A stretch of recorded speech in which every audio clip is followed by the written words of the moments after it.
بسم اللہ الرحمن الرحیم الحمد للہ وکفا وسلام علی عبادہ الذین اصطفى اما بعد۔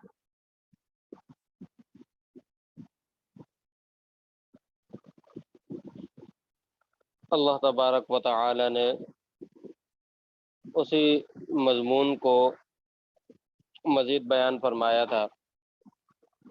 بیچ میں حضرت موسیٰ علیہ السلام کا قصہ آ گیا تھا، اس کے بعد اللہ تعالیٰ نے دوبارہ اپنی قدرت کو بیان فرمایا، انتم اشد خلقا من السماء بناہا، پھر وہی زمین اور دن رات وغیرہ ان چیزوں کو بنایا۔ آگے فرمایا فَإِذَا جَاءَتِ الطَّامَّةُ الْكُبْرَى، کہ جس وقت آئے گی بہت بڑی مصیبت، یعنی حادثہ وغیرہ، مصیبت وغیرہ۔ طامۃ الکبریٰ، مصیبت کو کہتے ہیں طامہ، الکبریٰ بہت بڑا، جس دن آئے گی بہت بڑی مصیبت۔ یوم یتذکر الانسان ما سعی، جس دن انسان اس چیز کو یاد کرے گا جو اس نے کی، جو اس نے کمائی ہے، جو اس نے کوشش کی، اس چیز کو، یعنی ان کاموں کو، باتوں کو، اعمال کو یاد کرے گا۔ وبرزت الجحیم لمن یرا، اور جہنم ظاہر کر دی جائے گی اس شخص کے لیے جو دیکھے گا۔ وبرزت الجحیم، برز یبرز، بارز، برزا اس کے معنی ہوتے ہیں ظاہر کرنا، ظاہرہ۔ آپ لوگوں نے ضمیر کی قسمیں پڑھی ہوں گی تو یا آگے پڑھ لیں گی تو ضمیر کی قسمیں بھی آپ کو پڑھائی جائیں گی۔ دو قسم کی ہوتی ہیں ضمیریں، ایک ضمیر مستتر جو ظاہر نہیں ہوتی لفظ میں، اور ایک ہوتی ہے ضمیر بارز۔ بارز اس کو اس لیے کہتے ہیں کہ وہ لفظ میں ظاہر ہوتی ہے، چاہے متصل ہو یا منفصل، لیکن لفظ میں ظاہر ہوتی ہے۔ تو برزت الجحیم، جحیم کہتے ہیں جہنم کو، جہنم ظاہر کر دی جائے گی لمن یرا، اس شخص کے لیے جو اس کو دیکھے۔ فَأَمَّا مَن طَغَى،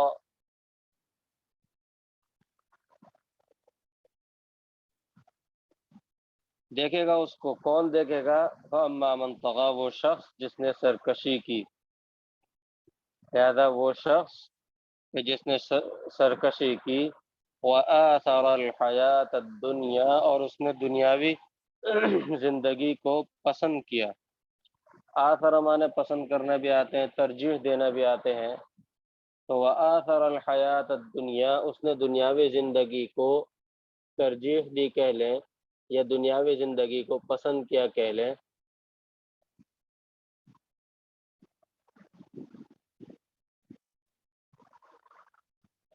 فإن الجحیم ہی المأوی، کہ جس نے سرکشی کی، دنیاوی زندگی کو ترجیح دی یا پسند کیا۔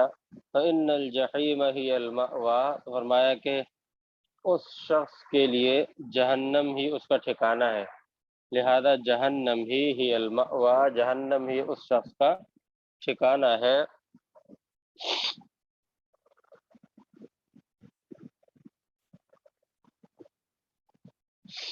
یعنی لفظی ترجمہ تو اس کا ہے فإن الجحیم، کہ بے شک جہنم ہی المأوی، یہ وہی ٹھکانہ ہے، یعنی جو اللہ کے نام ماننے اور دنیا میں زندگی اختیار کرنے والوں کو دیا جائے گا۔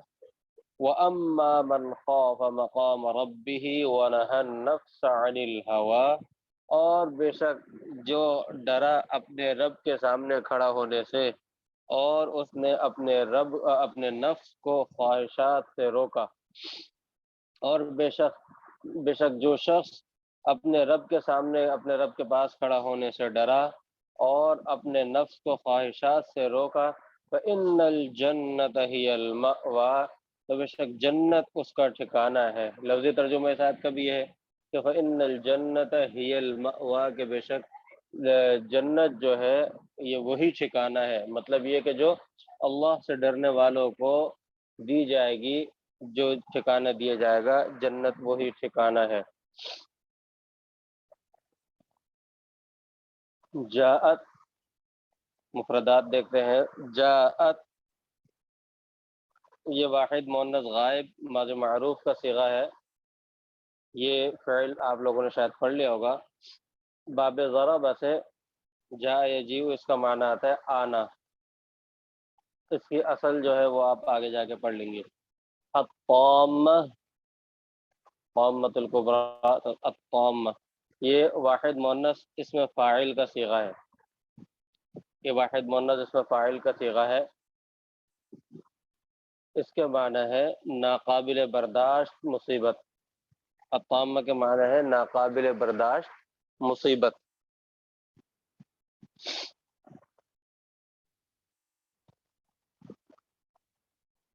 باب نصر سے اس کا معنی ہوتا ہے زیادہ ہونا بھرنا.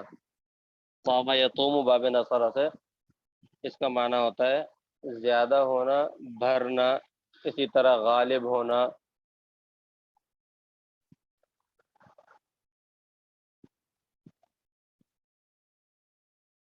اب یہاں پر طامۃ الکبریٰ جو فرمایا اس طامہ سے یہاں پر کیا مراد ہے اس کے بارے میں دو قول ہے مفسرین کے.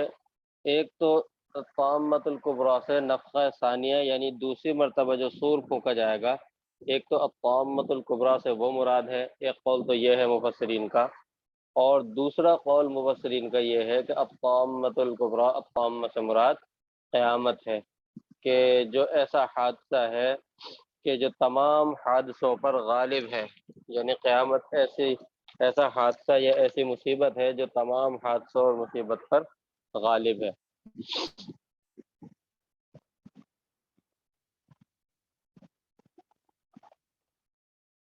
یتذکر یوم یتذکر الانسان تو یتذکر یہ واحد مذکر غائب مضارع معروف کا صیغہ ہے. مضارع کا صیغہ ہے واحد مذکر غائب مضارع معروف. باب تفعل سے اس کا معنی ہوتا ہے یاد کرنا. باب تفعل سے اس کا معنی ہے یاد کرنا. سعی یہ واحد مذکر غائب ماضی معروف کا صیغہ ہے. اصل میں یہ سعیا تھا. بہرحال باب فتح سے ثقل کی وجہ سے سعیا ثقل کی وجہ سے یہ سعا کر دیا گیا یعنی یا کو ساکن کر دیا گیا ما قبل کی حرکت کو مناسب. باب فتح سے اس کا معنی ہوتا ہے سعا کا معنی ہوتا ہے کوشش کرنا. برزت یہ واحد مؤنث غائب ماضی مجہول کا صیغہ ہے. برز یبرز تبریزن برز یبرز تو یہ برز جو ہے مجہول کا صیغہ ہے واحد مؤنث غائب ماضی مجہول کا صیغہ ہے. باب تفعیل سے اس کا معنی ہوتا ہے ظاہر کرنا. الجحیم جحیم جہنم کا ایک نام ہے. اور باب کرومہ سے جحم یحجم اس کا معنی ہوتا ہے آگ کا بھڑکنا. باب کرومہ سے اس کا معنی ہوتا ہے آگ کا بھڑکنا. یرا یہ واحد مذکر غائب ماضی معروف کا صیغہ ہے. باب فتح سے اس کا معنی ہوتا ہے دیکھنا. آثر و آثر الحیات دنیا تو آثر یہ واحد مذکر غائب ماضی معروف کا صیغہ ہے. باب افعال سے اس کا معنی ہے ترجیح دینا. آثر واحد مذکر غائب ماضی معروف. باب افعال سے اس کا معنی ہے ترجیح دینا فضیلت دینا. الدنیا دنیا یہ واحد مؤنث غائب اس میں تفضیل کا صیغہ ہے.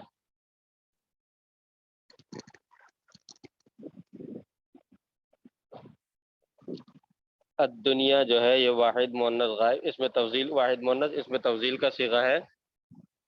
باب نصر سے اس کا معنی ہوتا ہے قریب ہونا. دنیا کو دنیا بھی اسی لیے کہا جاتا ہے کہ یہ دنو سے چونکہ مشتق ہے تو دنیا کو دنیا بھی اسی لیے کہا جاتا ہے کہ یہ بھی آخرت کے بنسبت قریب ہے.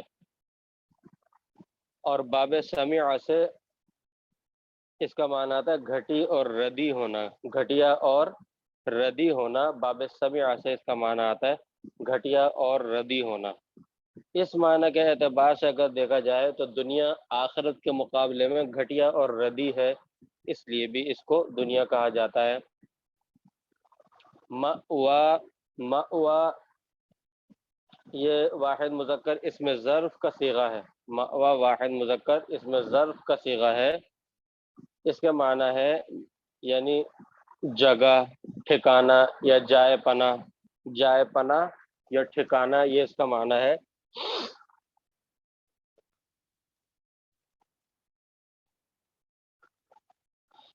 باب ضرب سے اس کا معنی آتا ہے ٹھکانہ پکڑنا یا ٹھکانہ حاصل کرنا۔ خوف واحد مذکر غائب ماضی معروف کا صیغہ ہے۔ باب سمع سے اس کا معنی ہے خوف کرنا۔ خوف واحد مذکر غائب ماضی معروف کا صیغہ ہے۔ باب سمع سے اس کا معنی ہے خوف کرنا۔ مقام یہ بھی واحد مذکر اس میں ظرف کا صیغہ ہے، واحد مذکر اس میں ظرف کا صیغہ ہے، اور اس کا معنی ہوتا ہے کھڑے ہونے کی جگہ۔ مقامہ اس کا معنی ہوتا ہے کھڑے ہونے کی جگہ۔ نہا یہ واحد مذکر غائب ماضی معروف کا صیغہ ہے، یہ اصل میں نہایا تھا، فقل کی وجہ سے نہا کر دیا گیا، تو ماضی معروف واحد مذکر غائب ماضی معروف کا صیغہ ہے۔ یہ باب فتح سے اس کا معنی آتا ہے روکنا۔ باب فتح سے اس کا معنی آتا ہے روکنا۔ عن الہوا، الہوا ہوا کہتے ہیں خواہش کو، ہوا کہتے ہیں خواہش کو۔ باب سمع سے اس کا معنی آتا ہے محبت کرنا، خواہش کرنا۔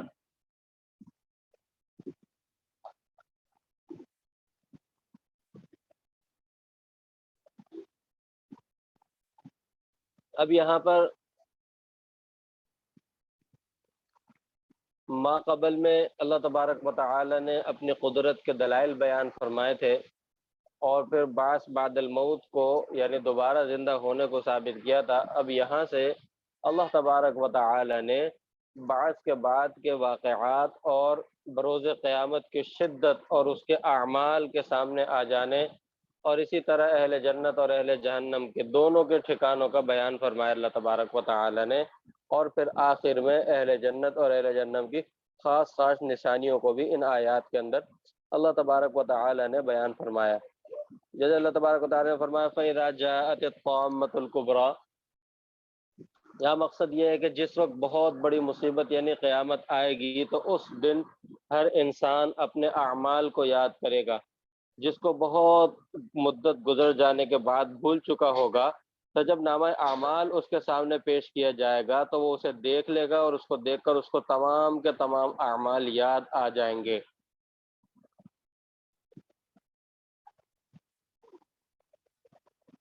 وَبُرِّزَتِ الْجَحِيمُ لِمَنْ يَرَى، اور جہنم ہر شخص کے سامنے ظاہر کر دی جائے گی، یعنی مومن ہو کافر دونوں دیکھیں گے جہنم کو، یعنی تمام لوگ۔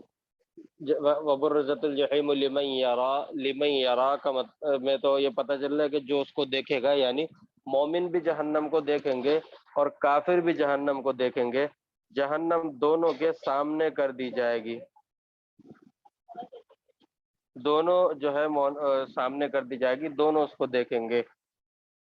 فَأَمَّا مَنْ طَغَىٰ وَآثَرَ الْحَيَاةَ الدُّنْيَا، اب یہاں پر اللہ تبارک و تعالی نے وہی احوال قیامت بیان فرمایا، اور اللہ تبارک و تعالی نے جو ہے جہنم اور جہنمیوں کا بتایا۔ اب جنت اور اہل جنت کا بتا رہے ہیں، ان کے خاص علامات اللہ تعالی ذکر کرتے ہیں۔ اللہ تبارک و تعالی اہل جنت اور اہل جہنم کی خاص خاص علامتوں کو یہاں سے ذکر کر رہے ہیں۔ فرمایا کہ مثال کے طور پہ ضابطے کے طور پر اللہ تعالیٰ بیان کر رہے ہیں کہ جس جیسے انسان دنیا میں ہی فیصلہ کر سکتا ہے کہ میرا ٹھکانہ جنت میں ہے یا جہنم میں، یعنی یوں سمجھے ایک ضابطہ اللہ تبارک و تعالیٰ بیان فرما رہے ہیں، یعنی ایک ضابطہ بتا دیا گیا۔ اب انسان خود فیصلہ کر سکتا ہے کہ میرے کام اور میرے اعمال کون سے ہیں، جنت میں جانے والے ہیں یا جہنم میں لے جانے والے ہیں۔ اپنے ٹھکانے کی خود ہی انسان نشاندہی کر سکتا ہے، اور اس کا یہ مطلب نہیں ہے کہ اگر انسان کے اعمال اچھے ہیں تو وہ تکبر میں مبتلا ہو جائے، یعنی مثال کے طور پہ نہیں، بلکہ یہاں پر دو چیزیں ہیں، ایک صبر اور ایک شکر۔ یعنی ایمان، جو آپ علم کلام میں یہ پڑھیں گے انشاءاللہ کہ ایمان، انسان کا ایمان جو ہے دو چیزوں کا نام ہے، صبر اور شکر۔ یعنی آدھا ایمان، الایمان نصفان، حدیث کے اندر آتا ہے نصف صبر و نصف شکر، کہ ایمان دو قسموں پر ہے، آدھا آدھا، یعنی آدھا ایمان صبر ہے کا نام ہے اور آدھا ایمان شکر کا نام ہے۔ تو اس لیے اللہ تبارک و تعالی نے یہاں پر جو علامات بیان فرمائی جا رہی ہیں، اس کا مقصد یہ ہے کہ اگر اللہ تعالی نے ہمیں نیک اعمال کی توفیق عطا فرمائی ہے تو ہم اللہ کا شکر ادا کریں، اور اگر اس میں کچھ کوتاہی ہو رہی ہے تو اس سے اللہ تبارک و تعالی سے ہم استغفار کریں۔ تو یہاں پر مقصد یہی ہے کہ انسان کو ایک ضابطہ بتایا جا رہا ہے کہ کون کون سے لوگ جو ہیں وہ جنت اور جہنم کے مستحق ہوں گے۔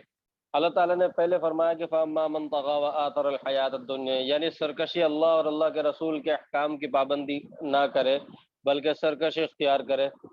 اور دوسری بات جہنم، اہل جہنم کی جو بتائی وہ یہ کہ دنیا کی زندگی کو آخرت پر ترجیح دینا، یعنی اللہ اور اللہ کے رسول صلی اللہ علیہ وسلم کے احکام کی پابندی کرنے کے بجائے سرکشی کرنا اب اس کے لیے کافر خاص نہیں ہے۔ اس حکم، اس ضابطے کے اندر اگر دیکھا جائے تو اس کے اندر ہر انسان داخل ہے جو اللہ اور اللہ کے رسول صلی اللہ علیہ وسلم کے احکام کی پابندی نہیں کرتا اور سرکشی کرتا ہے۔ ظاہر سی بات ہے کہ اللہ کے رسول صلی اللہ علیہ وسلم نے بھی جو احکام بتائے ہیں ہم اس کی نسبت اللہ کے رسول صلی اللہ علیہ وسلم کی طرف اس لیے کرتے ہیں کہ وہ احادیث وغیرہ سے پتہ چلے، وگرنہ ہے وہ بھی اللہ تعالیٰ ہی کے بیان کردہ احکام۔ دوسری علامت وہ بتایا کہ دنیا کی زندگی کو آخرت پر ترجیح دیتا ہے، کہ دنیا کی زندگی آخرت چھوٹ جائے تو چھوٹ جائے، یعنی اعمال چھوٹ جائے، یعنی دوسرے لفظوں میں ضرور شریعت کا حکم چھوٹ جائے تو چھوٹ جائے، مگر دنیا کی جو رنگیلیاں ہیں یا دنیا کے جو کام ہیں وہ نہ چھوٹے۔ اس کے اندر بھی صرف کافر خاص نہیں ہے، کافر تو یہ دونوں کام لازمی کرتا ہی ہے، لیکن اس کا یہ تمام مسلمان اس کے اندر شامل ہیں، اور یعنی تمام انسان، تمام مسلمان نہیں، تمام انسان اس کے اندر شامل ہے۔ یہ ہر ایک انسان کے لیے ہے کہ جب کوئی ایسا کام سامنے آ جائے کہ اس سے اس کام کو کرنے اور نہ کرنے میں، یعنی اس کام کو کرنے میں لذت ملتی ہو، آرام حاصل ہوتا ہو، جبکہ اخروی اعتبار سے وہ منع ہو اور اس پر وعید اور عذاب کی دھمکی دی گئی ہو، تو اب یہاں پر دیکھنے کی بات یہ ہے کہ آیا یہ کام کرے یا نہ کرے۔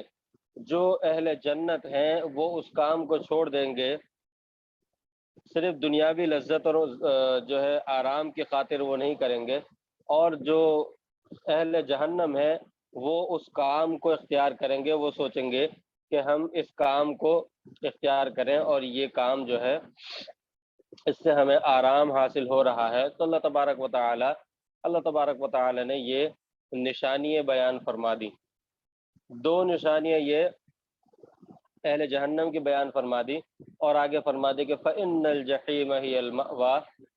حضرت مفتی شفیع صاحب رحمۃ اللہ علیہ نے معارف القرآن میں یہ بات فرمایا کہ یعنی جہنم ہی اس کا ٹھکانہ ہے جو اللہ اور اللہ کے رسول کی احکام کی نافرمانی کرتا ہے اور دنیاوی زندگی کو ترجیح دیتا ہے آخرت پر۔ اب ہم یہاں دیکھ سکتے ہیں، غور و فکر کر سکتے ہیں کہ ہمارے پروگرامز ہوتے ہیں، مثال کے طور پہ شادی بیاہ کے پروگرامز ہوتے ہیں، ہم ان پروگرامز کے اندر کس چیز کو ترجیح دیتے ہیں؟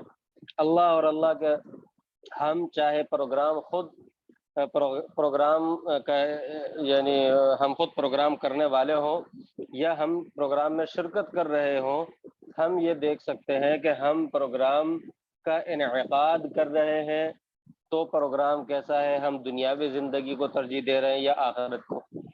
اسی طرح ہم اگر پروگرام میں شرکت کر رہے ہیں، شادی بیاہ کا پروگرام ہو یا کوئی بھی پروگرام ہو، اس میں ہم شرکت کر رہے ہیں، ہم دنیاوی زندگی کو ترجیح دے رہے ہیں یا آخرت کی زندگی کو ترجیح دے رہے ہیں، وہاں پر ہم ان شادی کے پروگرامز میں یا دوسرے پروگرامز میں ہم یہ پردے کا خاص خیال رکھ رہے ہیں، مرد اور عورتیں دونوں اپنی نظروں کی حفاظت کر رہے ہیں یا نہیں کر رہے۔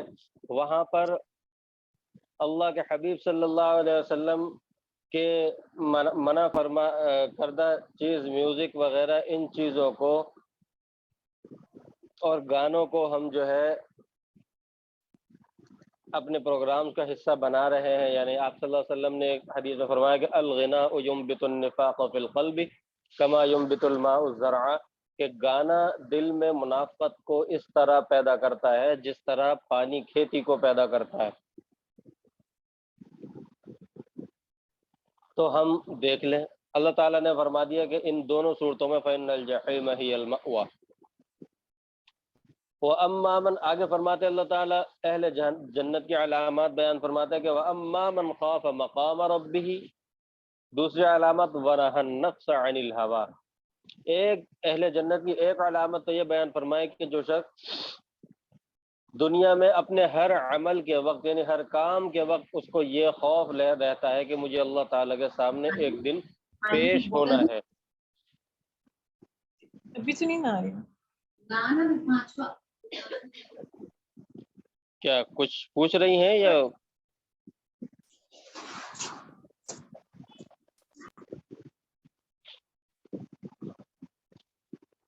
تو اہل جنت، اچھا ٹھیک ہے، ٹھیک، اہل جنت کے بارے میں جو ہے اللہ تبارک و تعالیٰ فرمایا، یعنی دنیا کا جو بھی کام دنیا میں پیش آیا اس کو سب سے پہلے اللہ کے سامنے کھڑا ہونے کا خوف ہو جائے کہ مجھے اللہ کے سامنے پیش ہونا ہے، اعمال کا حساب دینا ہوگا، لہذا یہ خوف اس کو آ جائے۔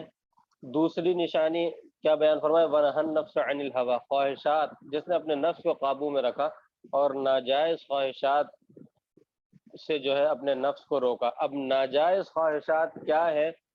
ہر ایسا کام شریعت کا، چاہے وہ معاشرت کے متعلق ہو، چاہے وہ عبادات سے متعلق ہو، چاہے وہ بظاہر جو ہے معیشت سے متعلق ہو، چاہے وہ کسی بھی دنیا کے کسی بھی شعبے زندگی سے متعلق ہو، اگر وہ کام جو بندہ جو کام کر رہا ہے اگر وہ کام اللہ کے اور اللہ کے حبیب صلی اللہ علیہ وسلم کے حکم کے خلاف ہے تو ہر ایسا کام خواہش ہے، ہر ایسا کام نفس کی خواہش ہوتا ہے۔ تو آیا بندہ اپنے نفس کو، اپنے آپ کو جو ہے ان خواہشات سے، ناجائز خواہشات سے روک رہا ہے؟ مثال کے طور پہ میں نے پروگرامز کی مثالیں دی تھیں، اس کے اندر بے پردگی کرنا، اسی طرح مخلوط جو ہے پروگرامز کا انعقاد کرنا، اسی طرح اسراف کرنا، کھانے کے اندر جو طعام کا انتظام، کھانے کا انتظام کیا جاتا ہے اس کے اندر اسراف وغیرہ کرنا، یہ سب نفس کی خواہشات ہیں۔ ایسا کون سا شخص ہے، کون ہے جو ان اسراف سے اپنے آپ کو روکتا ہے؟ اور بہت ساری صورتیں ہو سکتی ہیں، سب کو بیان کرنے کا یہاں وقت نہیں ہے، بس یہ ضابطہ ذہن میں رکھنا ضروری ہے کہ ایک تو ہر کام کے وقت اس کو یہ خوف ہو کہ مجھے اللہ کے سامنے پیش ہونا ہے، دوسرا اپنے نفس کو ناجائز خواہشات سے روکے۔ جب یہ دو صفت حاصل ہوں گی کسی شخص کو، اللہ تعالیٰ نے فرمایا فَإِنَّ الْجَنَّةَ هِيَ الْمَأْوَىٰ، ان دو صفات کا حامل شخص جو ہے وہ اس کا ٹھکانہ جنت ہے۔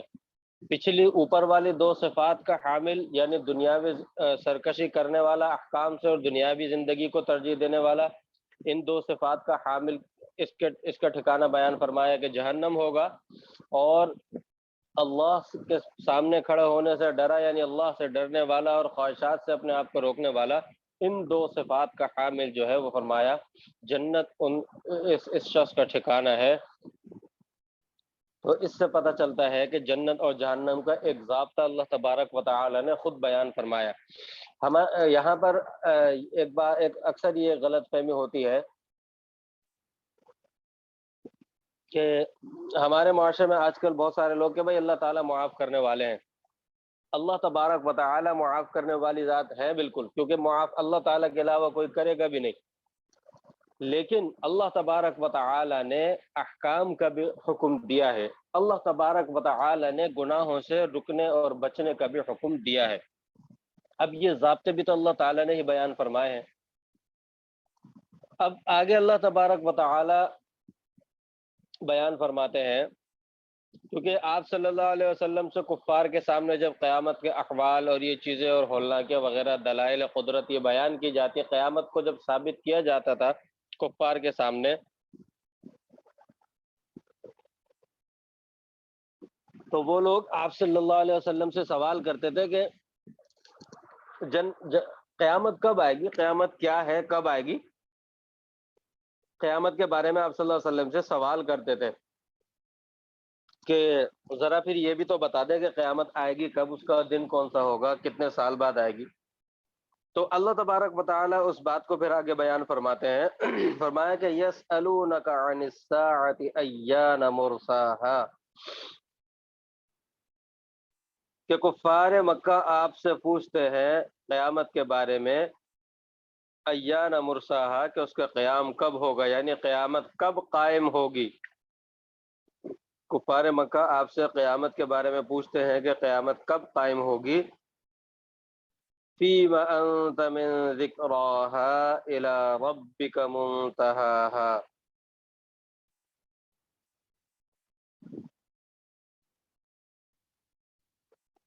آپ صلی اللہ علیہ وسلم کو اللہ تعالیٰ فرماتے ہیں کہ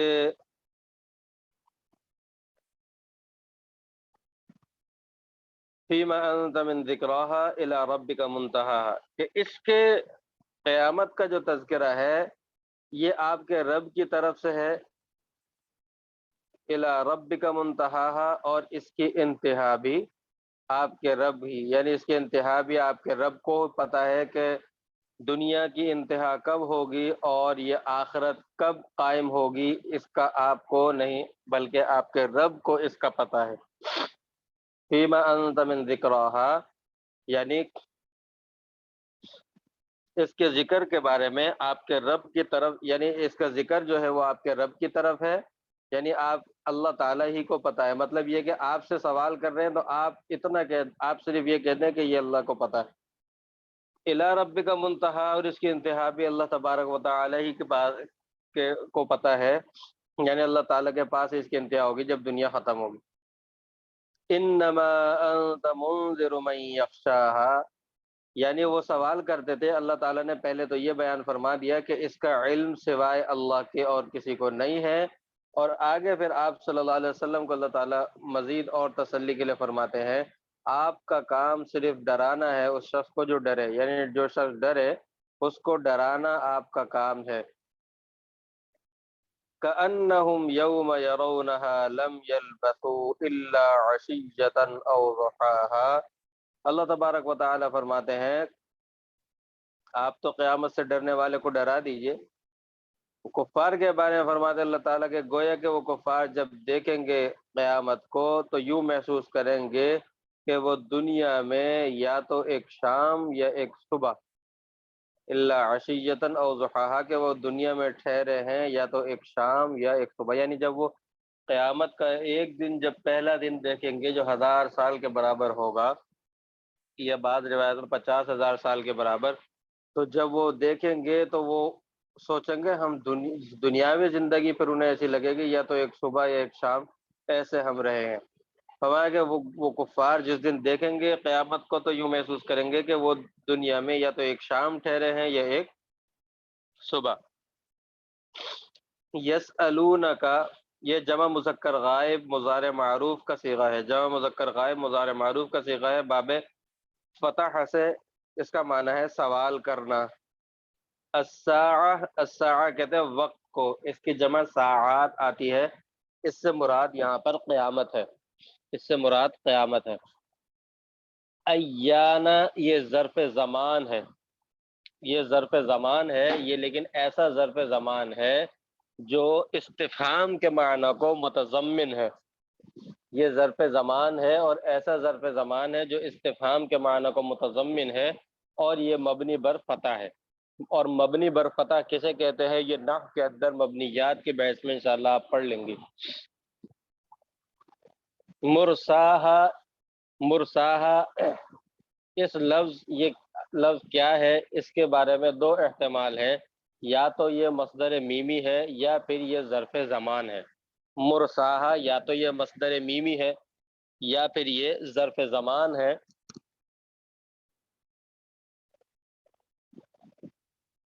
کہ یہ مرساہا جو ہے یہ اصل میں مرسیون تھا، قالا والا قانون اس کے اندر چلا، جو قوالا کو قوالا سے جس نے قالا کیا ہے، یہ پیچھے یہ والا قانون بیان کر چکا ہوں ایک دفعہ، اس کے قانون کے تحت یہ مرسانن ہو گیا، اور پھر التقاء ساکنین کی وجہ سے الف اور نون کا التقاء ساکنین کی وجہ سے مرسن ہو گیا۔ لہذا مرساہا اس کا معنی ہوگا آنا یا آنے کا وقت۔ مرسا اس کا معنی ہوگا آنا یا آنے کا وقت. باب نصر سے اس کا معنی ہوتا ہے ٹھہرنا اور اسی طرح قائم ہونا ثابت ہونا. باب نصر سے اس کا معنی ٹھہرنا قائم ہونا اور ثابت ہونا. فیما فیما اصل میں فی ما تھا. ما استفہامیہ یہ جو ہے ایو شین کے معنی میں ہے. جب یہ فی کے ساتھ آئے تو اس صورت کے اندر الف اس کا گر جاتا ہے. ما استفہامیہ کا الف گر جاتا ہے, اس سے یہ فیما ہو گیا. یہ فی حرف جر ہے اور ما استفہامیہ جو کہ ایو شین کے معنی میں, یعنی کیا چیز. ذکرا ذکراہات ذکرا یہ اسم ہے. منتہا منتہا یہ اس کے معنی انتہا کے ہیں. یہ مصدر میمی ہے. یا تو دوسرا اس کے اندر بھی دوسرا احتمال منتہا کے اندر یہ ہے کہ یہ ظرف مکان ہو. اس کے معنی پھر ہو گئے آخری حد. اگر مصدر میمی ہو تو منتہا کے معنی ہوں گے انتہا کے, اور اگر یہ ظرف مکان ہو دوسرا احتمال جو ہے اس کا معنی ہوں گے آخری حد. اور تیسرا احتمال کہ یہ ظرف زمان ہو. منتہا لفظ جو ہے یہ ظرف زمان ہو, اس کا معنی ہوگا پھر اس وقت اس صورت میں آخری وقت. اس صورت میں اس کا معنی ہوگا آخری وقت. ایک احتمال مصدر میمی کے اس کا معنی انتہا, دوسرا احتمال ظرف مکان کے اس کا معنی آخری حد, اور تیسرا احتمال ظرف زمان اس کا معنی آخری وقت. باب افتعال سے اس کا معنی ہوتا ہے انتہا کو پہنچنا, رکنا. انما انت منذر, منذر یہ واحد مذکر اس میں فاعل کا صیغہ ہے. باب افعال سے انذر ینذر, باب افعال سے اس کا معنی آتا ہے ڈرانا. یرونا یہ جمع مذکر غائب مضارع معروف کا صیغہ ہے. یرا یرونا, را یرا سے جمع مذکر غائب مضارع معروف کا صیغہ ہے. اس کا معنی دیکھنا, یہ دیکھیں گے. لم یلبثو یہ جمع مذکر غائب نفی جحد بلم, جمع مذکر غائب نفی جحد بلم کا صیغہ ہے. اس کی گردان اگر ہو سکا تو انشاءاللہ نفی جحد بلم کی گردان میرے پاس لکھی ہوئی ہے, میں انشاءاللہ بھیج دوں گا ہو سکا تو گروپ میں.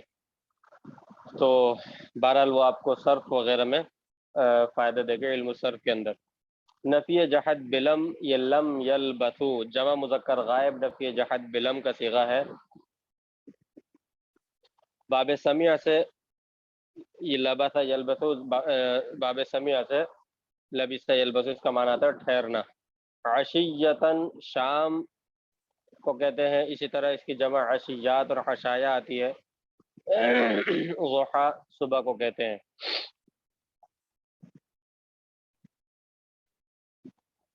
جب کفار کے سامنے اللہ تبارک و تعالی نے قیامت کے احوال اس کی ہولناکیاں بیان کر دیں, اور جب وہ ان کا ذکر کیا جاتا کفار کے سامنے اور جزا و سزا کا ذکر ہوتا, اور ایک جیسے ضابطہ بیان کیا مثال کے طور پہ, اس ضابطے کا بیان ہوا تو وہ پھر یہ سوال کرتے تھے بطور استہزاء, اور وہ یہ سوال کرتے تھے, وہ کہتے تھے کفار کہتے تھے اچھا ٹھیک ہے تو بتانا ذرا قیامت آئے گی کب, قیامت کا وقت کیا ہے, کس دن آئے گی, کتنے سالوں بعد, کتنے صدیوں بعد, کتنے مہینوں بعد آئے گی قیامت.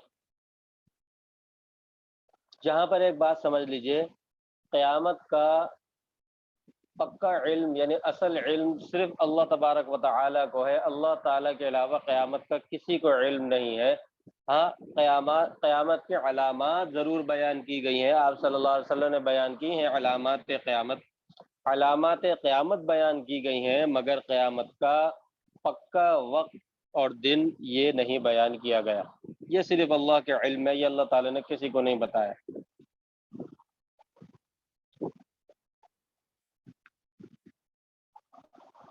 تو وہ یہ سوال کرتے تھے,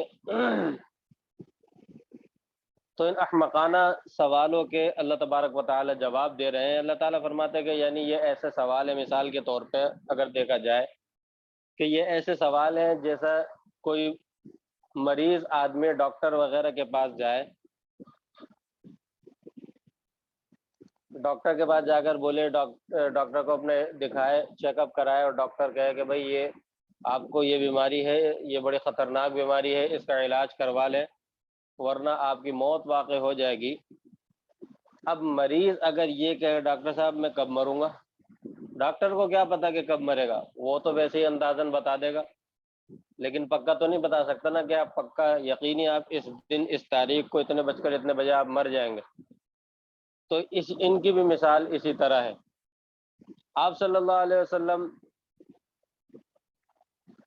حضرت جبریل علیہ السلام سے اور اللہ تبارک و تعالی سے بکثرت ان کے بارے میں قیامت کے وقت کے بارے میں سوال کرتے تھے، تو پھر اللہ تبارک و تعالی نے فرمایا کہ یہ جو کفار آپ سے قیامت کے بارے میں سوال کرتے ہیں اور پھر آپ صلی اللہ علیہ وسلم بھی بہت زیادہ اس کو ذکر کرتے ہیں، اللہ تعالیٰ نے فرمایا فیم انت من ذکرہا، آپ کس چیز میں لگے ہوئے ہیں، یعنی آپ کس چیز کی وجہ سے پریشان ہیں، آپ قیامت کے معلومات اتنی، یعنی قیامت کا وقت اس کے وقوع کی معلومات لینے میں آپ اتنے کیوں پریشان ہو رہے ہیں، آپ اس کا بار بار ذکر نہ کریں، کیونکہ یہ اللہ کے پاس ہے، اس کا علم اللہ کے علاوہ اللہ نے کسی مصلحت کی وجہ سے اس کو پوشیدہ کیا ہوا ہے، چھپا کر رکھا ہوا ہے، اس کا علم کسی کو نہیں۔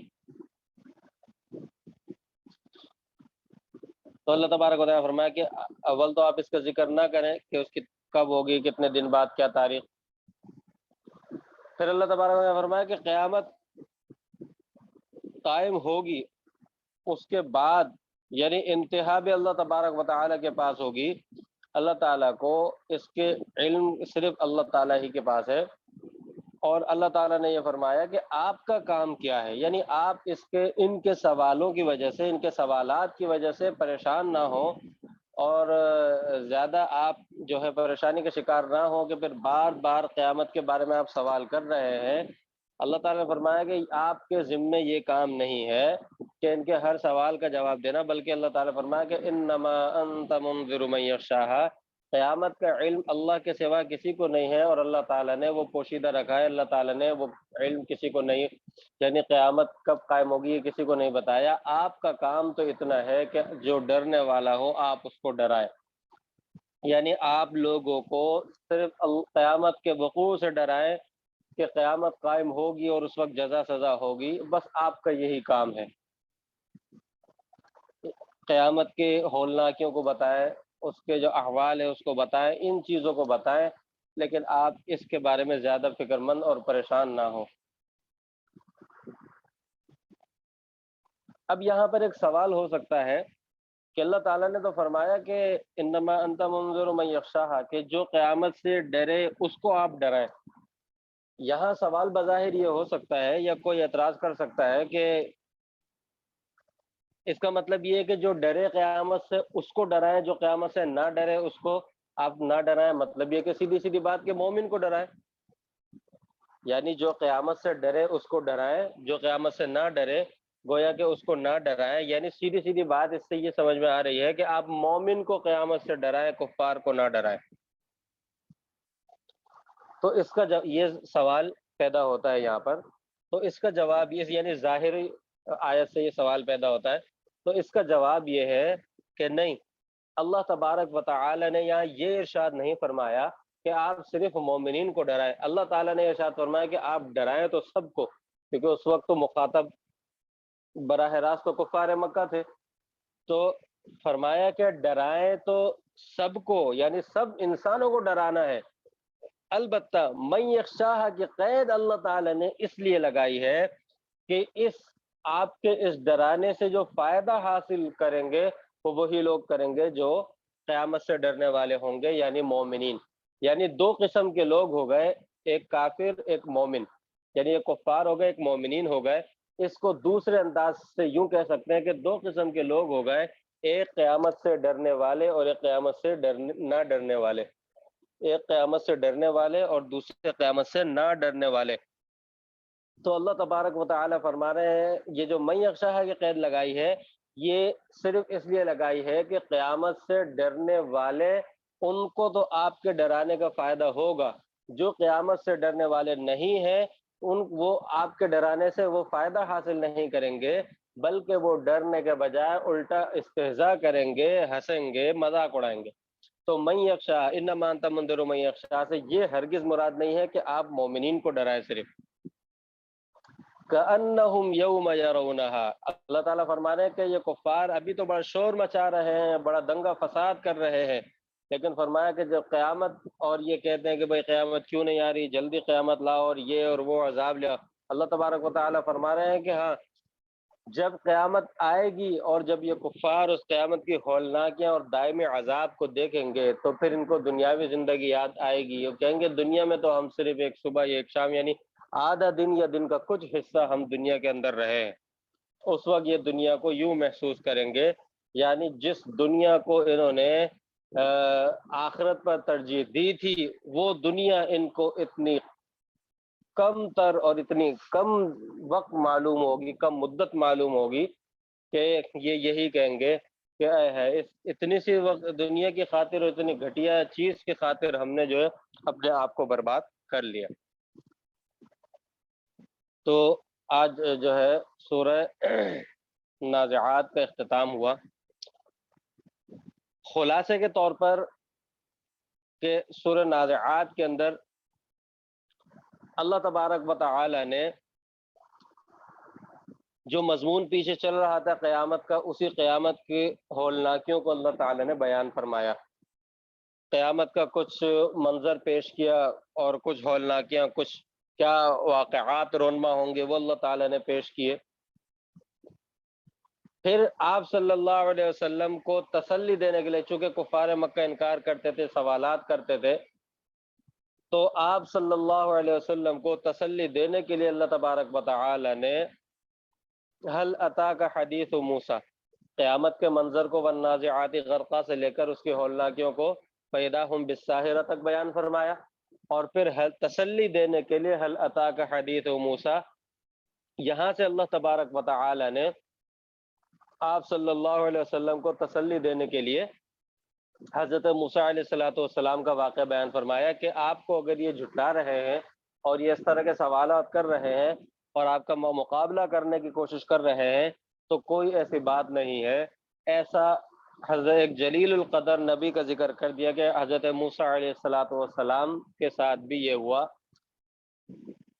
اور ان فی ذلک لعبرۃ لمن یخشی کہہ کر اللہ تعالی نے تسلی کا آخری کلمہ اللہ تبارک و تعالی نے ارشاد فرما دیا، فاخذہ اللہ نکال الآخرۃ والأولی، کیا کچھ ہوا اس کو بیان فرما کر آگے اللہ تعالی نے فرما دیا ان فی ذلک لعبرۃ لمن یخشی، آپ صلی اللہ علیہ وسلم کو تسلی کا آخری کلمہ ارشاد فرما دیا اللہ تبارک و تعالی نے، اور پوری انسانیت کو فرما دیا کہ یہ قصہ حضرت موسیٰ علیہ السلام کا قصہ، اور وہ جو ان کے مقابل میں آیا اس کی ہم نے آج تک اس کی لاش کو رکھا ہوا ہے، یہ عبرت حاصل کرنے والوں کے لیے، ڈرنے والوں کے لیے بطور عبرت کے یہ کافی ہے۔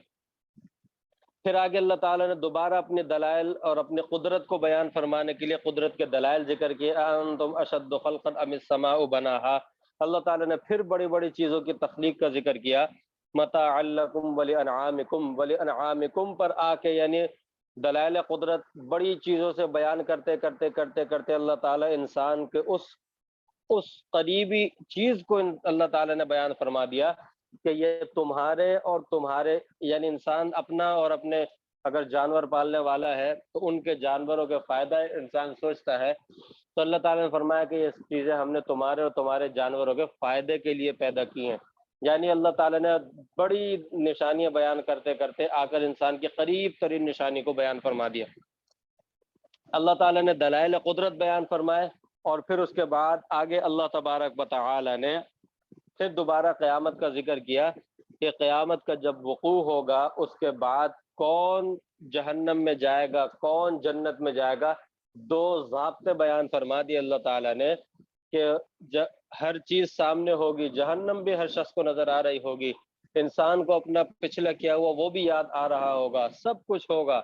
پھر اللہ تعالیٰ نے فرمایا کہ دو صفات کے حامل، دو صفات کے حامل شخص ہوں گے، یعنی دو گروہ ہوں گے، ایک جنتی گروہ ہوگا، ایک جہنمی گروہ ہوگا، اور ہر گروہ دو صفات کے حامل ہوں گے۔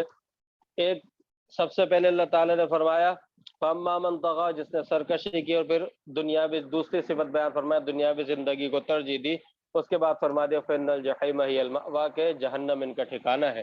اس کے بعد اللہ تعالیٰ نے آگے پھر دو صفات بیان فرمایا کہ جو اپنے رب کے سامنے کھڑا ہونے سے ڈرا ورہن نفس عن الہویٰ اور خواہشات سے اپنے آپ کو روکا، اللہ تعالیٰ فرما دے کہ فإن الجنت ہی المأویٰ یہ جنت ان کا ٹھکانہ ہے۔ یہ ان دو گروہوں کو، دونوں گروہوں کے ضابطے بیان فرما دیے۔ اس کے بعد اللہ تبارک و تعالی نے آگے فرمایا کہ یہ آپ پریشان ہو رہے ہیں کیونکہ یہ آپ سے قیامت کے بارے میں بار بار سوال کر رہے ہیں، اس کی وجہ سے آپ پریشان ہو رہے ہیں۔ اللہ تعالیٰ نے فرمایا کہ نہیں، آپ کا کام صرف ڈرانا ہے۔ یہ جب قیامت کو دیکھ لیں گے تو یہ سمجھیں، ان کو اندازہ ہو جائے گا اس کے ہولنا کے دیکھ کے کہ ہم یا تو دنیا میں ایک صبح یا ایک شام رہے۔ اللہ تعالیٰ نے اس چیز پر تسلی پر آپ صلی اللہ علیہ وسلم کی تسلی اور قیامت کا ایک اجمالی منظر آخری آیت میں اجمالی منظر پیش کرتے ہوئے اسی مضمون کو یہاں پر ختم کر دیا۔ وآخر دعوانا الحمد للہ رب العالمین۔